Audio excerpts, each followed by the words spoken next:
It's been a long process. I've now lived here for 3 years almost. So it has been a long time, but yeah, as I said, initially I just focused on Edinburgh, and then only in the last couple of months has it become much more real to me. That's what I was going to ask. Obviously, being part of that process, and now that call up to the Scotland squad, you're going to be away with the national side.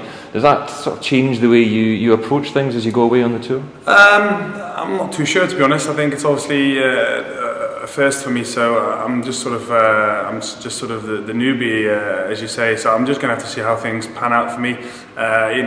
Mentally, I'm just going to approach as the same as I do for my club, because I always give my best and give 100%. So obviously that wouldn't change for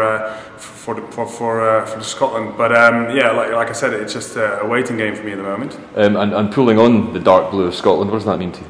Yeah, no, I'm very honoured.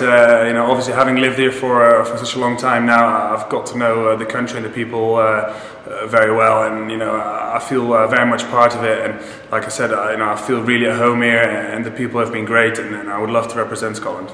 There's been a lot written about you possibly joining up with the squad. It has now finally happened. Do you think going away and playing in the tests, if indeed you're picked for the Fiji and Samoa games, do you think it takes a little bit the pressure off because it's not in front of, say, a packed house at Murrayfield? No, yeah, I think it probably does. I think looking at Lee Jones having to make his debut over here against England in the Six Nations, there's a lot more pressure in front of a home crowd than having to do it on the other side of the world. So I think that's probably beneficial to me. But on the other hand, I love pressure. I normally perform quite well under pressure, so we're just going to have to see how that pans out. And in terms of the settling in process of the squad, you obviously know a lot of the guys who have already been there, and you play with a lot of them already. You think it's going to be a reasonably easy transition for you?